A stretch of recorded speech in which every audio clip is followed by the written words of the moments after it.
98.7 FM. The station with the best music. Best music. I love the music. Best music. You're listening to The Sizzle on Iron Skillet Radio and Iron Skillet Television. If Kobe continues to improve, Caruso, you have as an elite level guy. Carter's a really solid defender. Torrey Craig's a really good defender at his best. His numbers have gone down the last couple of years, but a couple of years ago, Phoenix, Milwaukee, like the teams would use him as a defensive stopper on certain guys in certain stretches of games. So I think this could, and Drummond, while he's not the best rim protector, he's a steal a game guy for 1,000+ games in his career. That's really hard to get from that position. So just at least some awareness defensively.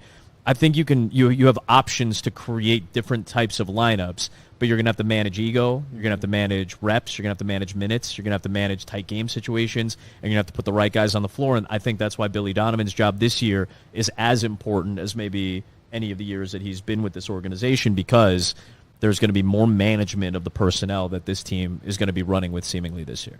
Game time experience. No matter what it is, you got it. And you got to win while you're at it. Yes. 133-124 your final score. And the Bulls do end up taking the victory.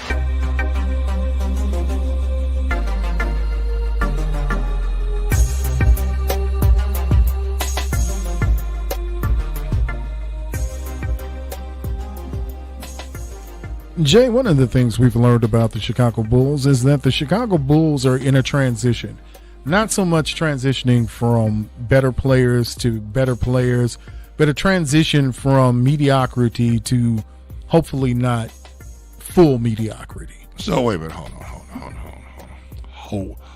on a minute. Mm-hmm. I don't know. Can you get any more mediocrity than the Bulls are right now? Well, right now the Bulls are in a weird position. It could be a good position going into the future. I'm not going to sit here and say that they're in a bad position. I'm just going to say at this point, we don't know what they are. But we do know this, Jay, that this might be the most important season for Billy Donovan. We know there was a secret contract extension. No one knows what the terms of the contract extension are. No one knows how long, what the numbers are. But we know that he was extended. And you're expecting that Billy Donovan will be the head coach for at least the next 2 seasons. You're still trying to rock this thing out with how this is going to go with Lonzo Ball, and is he going to come back to play basketball? Is he not? But right now you see that the Bulls are transitioning. They're using Zach LaVine more in the preseason, and this is the second preseason game that just passed, but we've got a preseason game coming up tomorrow. It's a double dip with Denver. It'll be 7 o'clock Central Standard Time. But the question is, Jay, is this that season for Billy Donovan? Is this the season he gets to put together his offense, install everything he wants to install, and can he do it with a team that historically shoots poorly? No. Washington's pretty different. What major upgrades did the Bulls make? I don't know. I can't see one. What major upgrade has you went, oh yeah, that's it. That's it right there. That's going to put us over the top. No, it's not going to put us over the top. It's not. You know why they extended Billy Donovan? Because they couldn't find nobody else to take this job. Mm. Who you going to take from where? Who's coming? Okay. Let me pose a question to you. All right. Okay. If you look at the Bulls roster, right, and I know you've been right on top of the Bulls lately about what's going on with them. You look at the Bulls roster. If you were a free agent looking to win a championship, is that where you're going? No, there's no way possible that you're telling me with the duplicity that the Bulls have, no point guard, their offensive sets. There is no set offensive set because we don't know what they run. They're not a good three-point shooting team. They're not even a good mid-range team. So, no, you're still questioning the fact if the offense should run through Vooch or should it run through one of the guards that's there. And that should never be the problem. You should know where your bread is buttered. Now, we don't even know we got bread right now. I mean, you look at DeMar DeRozan at some point in time, Father Time, he's undefeated. He's undefeated at some point in time. We know he's going to fall off. This is a long, long basketball season. 82 games is no joke. And when you already start off, you're going to talk about your starters going to have to log huge minutes? You know, you don't have a point guard right now. Lonzo Ball's not coming back.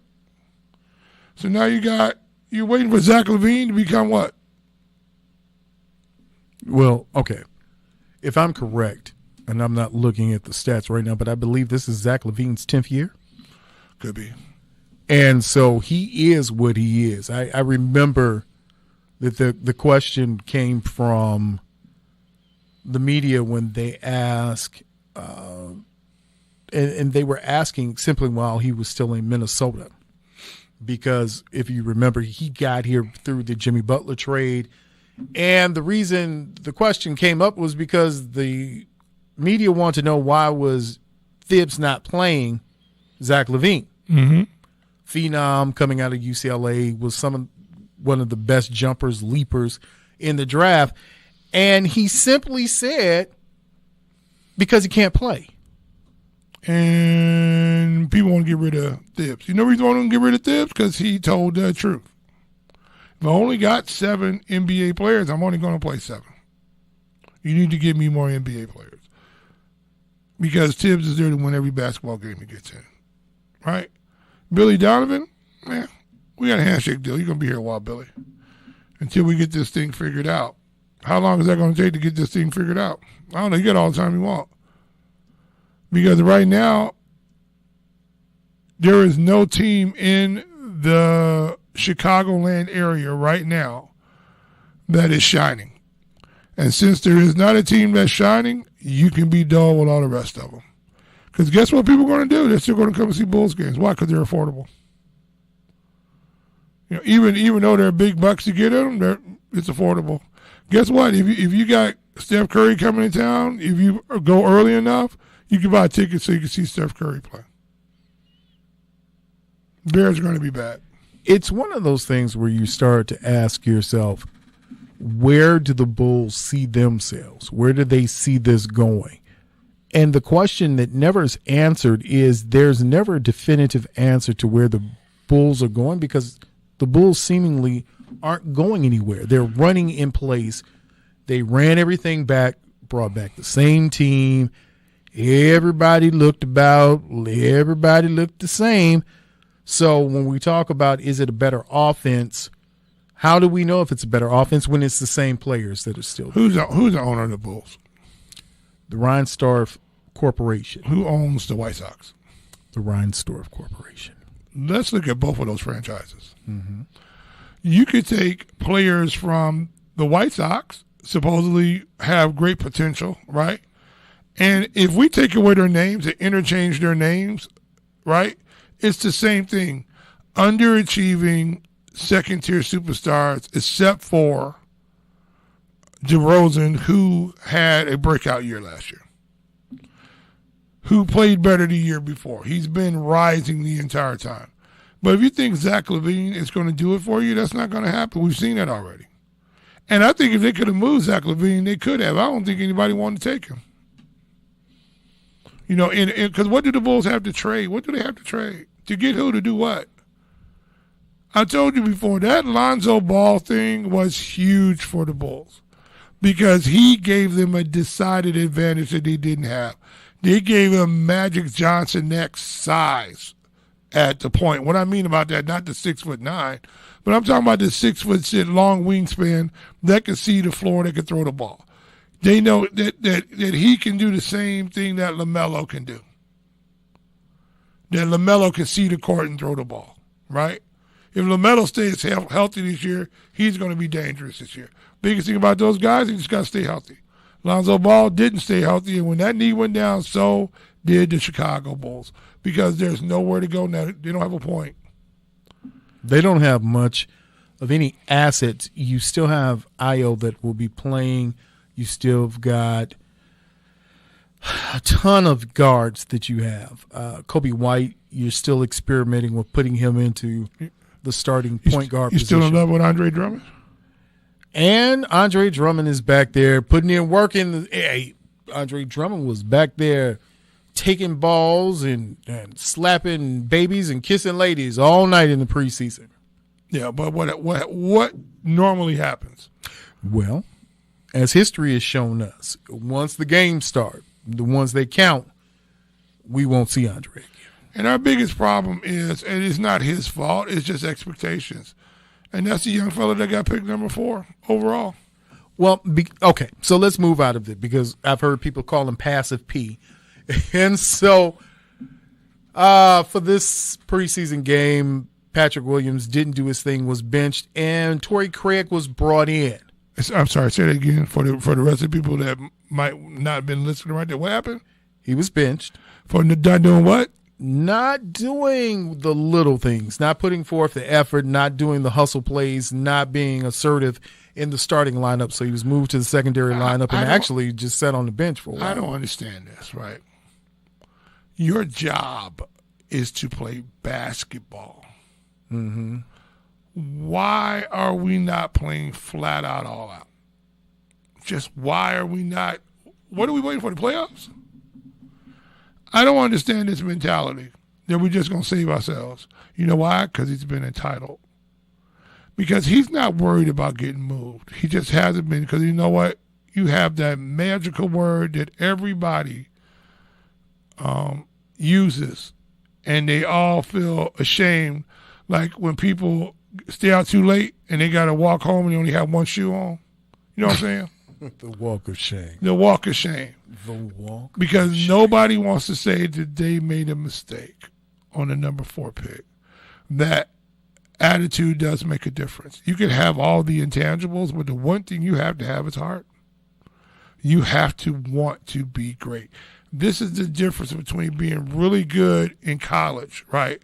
Exceptional in college, and being good, not great in the NBA, good in the NBA, is because you have to work at it. You have to be a starter in the NBA and to produce numbers like you need to produce to be a starter in the NBA takes exceptional amount of work.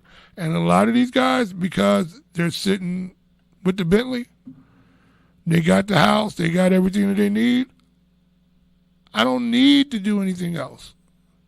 I'm good to go, because guess what? Everybody in your crew says you the man. You know how long he been dumb man? Dumb with a D-A, dumb man. Doubles, dumb man.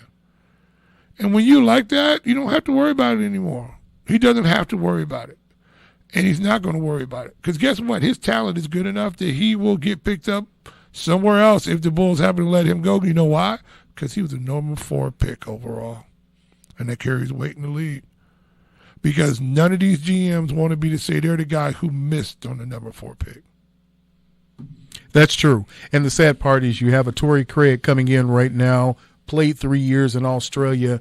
Someone of Arturas Karnisovas's, one of his Denver acolytes, somebody he knew, had watched, followed, grown up with. So it's a lot going on. And we're going to be there for you because that's what we do at the Sizzle. Anything Chicago related, we're going to talk about the Chicago Bulls, Chicago Bears, Blackhawks, Sox, White Sox, even the Sky. And shout out to the Sky for their new pickup with their head coach. Sky getting ready to try and do some big things, but they've got to be better than Liberty and the Aces. So, other than that, it's going to be one of those things that you say to yourself, okay, hopefully it works. But listen, we're going to talk about it here on the Sizzle. When we come back from break, we're going to talk about the Chicago Bears because the Bears have a game coming up tomorrow, and it should be a very important game because this might decide the future of not just one quarterback. This game might decide the future of 2 quarterbacks. But we'll explain it all when we come back. You're listening to The Sizzle here on WGVE 88.7.